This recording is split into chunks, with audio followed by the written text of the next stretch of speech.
নিশ্চয়কৈ আপোনালোকক দেখুৱাবলৈ পাই সুখী যে বিভিন্ন ধৰণৰ চিন্তা চৰ্চা চলি আছে ইয়াত যদিও ঠাইডোখৰ সৰু কিন্তু এটা দীৰ্ঘদিনীয়া সপোন যিহেতু ইয়াত পূৰা হ'বলৈ গৈ আছে আৰু আমাৰ ইয়াত সচেতন মহল আপোনালোকে পোনপটীয়াকৈ দেখি আছে কেমেৰা পাৰ্চনে মই দেখুৱাবলৈ অনুৰোধ কৰিম সচেতন মহলে বিভিন্ন ধৰণৰ আলোচনা বিলোচনাৰ মাধ্যমেৰে তেওঁলোকে কেনেকৈ কি কৰিলে ভাল হ'ব তেওঁলোকে আলোচনা কৰি আছে আৰু এইডোখৰ জেগাতে ইনশাআল্লাহ আমাৰ ওলামা সমাজৰ লগতে মুছলমান সমাজৰ এটা দীৰ্ঘদিনীয়া সপোন যিটো নেকি ভৱন হিচাপে আৰু আপোনালোকৰ লাইব্ৰেৰী এটাও ইয়াত কৰাৰ কথা চিন্তা কৰিছে আৰু ৰোজা মাহত যিসকল আলিম ওলামা বিভিন্ন জেগাৰ পৰা আহি একত্ৰিত হয় তেওঁলোকে অৰ্থৰ অভাৱত বিভিন্ন জেগাত থাকিবলৈ অসুবিধাও পায় আৰু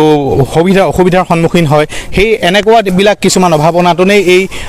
ভৱনটোৰ উদ্দেশ্য আৰু আপোনালোকে অৰ্থ সাহায্য কৰি এওঁলোকক এই ভৱনটো নিৰ্মাণ কৰাত সহযোগিতা কৰিব পাৰে আসসালামু আলাইকুম মই বৰ্তমান উপস্থিত আছোঁ গোলাঘাট চহৰৰ মাজমজিয়াত যিহেতু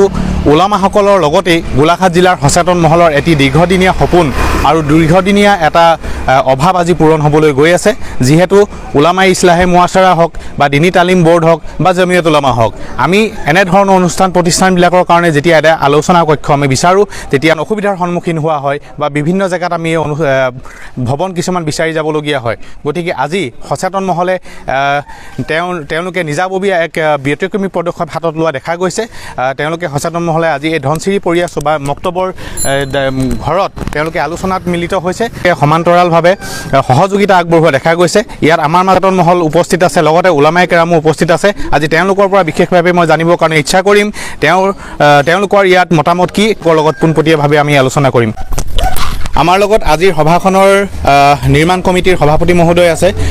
মৌলানা ফয়জুল হক সাহেব আমি তেখেতৰ পৰা জানিব বিচাৰিম যে কিমান দিনীয়া দীৰ্ঘদিনীয়া এটা সপোন আছিলে যিটো নেকি আজি বাস্তৱ ৰূপত পৰিণত হোৱাৰ আমি এক খোজ আগবাঢ়িছোঁ বুলি ক'ব লাগিব আৰু আমাৰ লগত সচেতন মহলে আমাক আজি যথেষ্টখিনি সময় দিছে মুজাহিদা কৰিছে ইয়াৰ প্ৰতিক্ৰিয়া আপুনি আজি কি জনাব বিচাৰিব আমাৰ চেনেলৰ থ্ৰুৰেদি হয় প্ৰথমতে মই গোলাঘাটৰ সকলো সচেতন মহলক মই ধন্যবাদ জনাব বিচাৰিছোঁ আৰু তেওঁলোকৰ এটা মনৰ আশা বহুত দীৰ্ঘদিনীয়া এটা মনৰ আশা পূৰণ হ'বলৈ গৈ আছে আৰু এই গোলাঘাটত আপোনাৰ দেখা যায় হজৰ সময়ত বা আপোনাৰ এই ইছলাহে মুআশ্বাৰা জমিয়ত দিনী তালিম বৰ্ড আদি কৰি সকলো কামখিনি যেতিয়া কৰাৰ কাৰণে কিবা এটা চিন্তা চৰ্চা কৰি আমাৰ বহাৰ কাৰণে এটা ঠাই নাথাকে হজীসকলৰ যেতিয়া যোৱাৰ কাৰণে সময় যেতিয়া হয় তেতিয়া আপোনাৰ ট্ৰেইনিঙৰ কাৰণে কিবা এটা জেগা অসুবিধা হয় গতিকে এইটো কৰাৰ কাৰণে আমি মানে এটা সিদ্ধান্ত লৈ পেলাই এই আমাৰ ইয়াত মাটি এডোখৰ আছে 1.5 কঠা মাটি প্ৰায় এই 1.5 কঠা মাটিত আমি এখন মানে 3-মহলীয়া বিল্ডিং এটা